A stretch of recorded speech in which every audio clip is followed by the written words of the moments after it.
What's up, guys? Desi Cooney here from Team Outlier. I've been coaching powerlifters for a long time and at pretty high levels, and today I want to share with you my thoughts about the use of box squats as an accessory specifically for powerlifters. These are just my opinions and observations, but I think I've got some interesting takes here, so if this is something you've ever wondered about, I got you. There was a time where you were weird if you weren't doing box squats. Every person was doing box squats. It had to be a part of your program or you were training wrong. Nowadays, if you walk into a powerlifting gym, you could probably go months or maybe even years without ever seeing someone perform a box squat. Exercises, just like everything else, kind of go in and out of style, but I do think there are some applications, and maybe not the ones you're thinking of, where box squats are awesome and the perfect fit for the task at hand, which I'll get into. I also think there's some situations that are sort of a net neutral, where some coaches might use them where I wouldn't, but I wouldn't really fight you on it.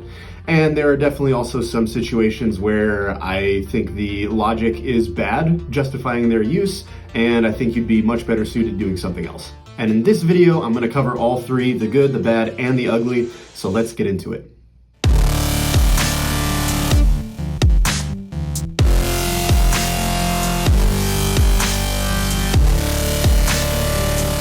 Okay, starting off on the positive, these are situations where I absolutely think that box squatting is an excellent choice and a good use of your time. Firstly, I think box squats are an excellent choice if you struggle with depth or if your lifter struggles with depth. As powerlifters, we have to squat to a certain standard, which is the crease of the hip being lower than the top surface of the knee, and box squats can give you a very tangible marker as to feeling where that is. Low box squats like this are excellent because they really take the scary part of the squat out for a lot of people if they're nervous or fearful about hitting depth. And it also allows you sort of this moment at the bottom where it's eliminated a lot of the instability. So if you struggle with balance or position, the box can kind of take care of that for you. And it allows you this moment at the bottom to potentially reposition yourself or just find what feels best, what alignments or strategies are going to be most effective in getting you out of the bottom. And that's going to carry over potentially to your competition style squat. So that's situation number one. Situation number two is if competition style squats aren't viable for you right now due to injury or pain, I think box squats are an excellent go-to here. One of the distinguishing traits about box squats is that it breaks up the eccentric and concentric portions of the lift in a way that competition style squats don't. And normally when there's no box, a lot of the burden of reversing your momentum, all that force falls on the tendons of the knee. That's what they're built for.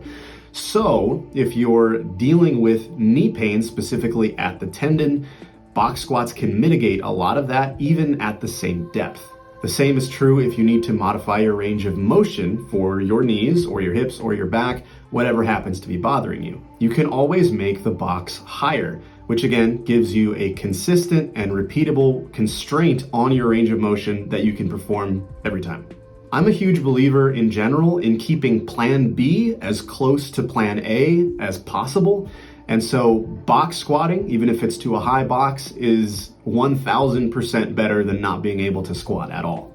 Those are sort of the only two situations where I ever really employ box squats, and I think that they are the best exercise for the job.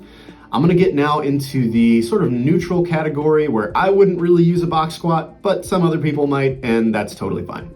The first situation here is to teach technique. Some coaches find that squatting to a box helps people sit back, and therefore they make use of it, which is all well and good and theoretically sound, except that in my experience, for almost all raw lifters, I don't want them to sit back. I have other videos on this channel about squat technique and specifically why I don't cue lifters to sit back, but suffice it to say that in my opinion, this strategy of using a box squat to teach technique doesn't impart a technique that I'm particularly interested in teaching. I will say that for equipped lifters, I could definitely see a stronger case being made as the technique is different to take advantage of the suit, so there's probably a lot more utility there.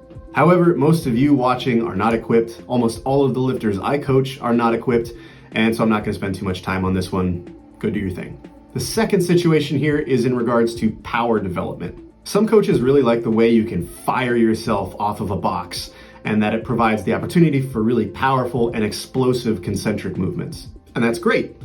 Except, as I've said in previous videos, power development is actually not something we're super interested in as powerlifters. Despite the name, there's not a whole lot of utility in chasing this physical quality for us. Before I was coaching powerlifting, I was coaching other athletes like wrestling and basketball full time, and I will say that I did make much more extensive use of box squats back then for this and a number of other reasons I've already touched on. And lastly, in this category, some coaches use box squats as an overloading tool because for many people, especially if the box is a little bit higher, you can use a lot more weight than you can in your competition squat. On top of that, you're also often able to widen out your stance further than what's possible for you at depth, and a lot of the stability is again taken out of the equation. That's fine. I won't argue that there's potential value in this approach. It's just that for me and my lifters, there's not enough carryover here to the competition movement for this to be a super valuable use of our time. Every degree of separation that you add, such as the box, the wider stance, the higher depth, the decreased stability, every degree of separation that you add from the competition exercise, the degree of carryover you can expect goes down. And if I had to prescribe overload work, which for squats I almost never do for what it's worth, I would probably first go to something like a reverse band squat or even just a heavy hold. Okay, so those were the neutral situations where I really wouldn't use the box squat, but if you do, that's fine. Now I want to get into situations where I think the use of this exercise is actually unwise or incorrect, or that the logic behind it, the justifications are flawed. I do not think you should be box squatting if, number one, your goal here is to gain muscle. As I said up top, this is still within a powerlifting context, but there are still people out there that are trying to use box squats to add muscle mass. In particular, we hear about using that wider stance to build up the hips. And it's true that a wider stance does challenge the hips and adductors more. However, a box squat is still a terrible place to be trying to accomplish that, and I'll tell you why. Almost everything that makes an exercise good for hypertrophy, a box squat is the exact opposite of.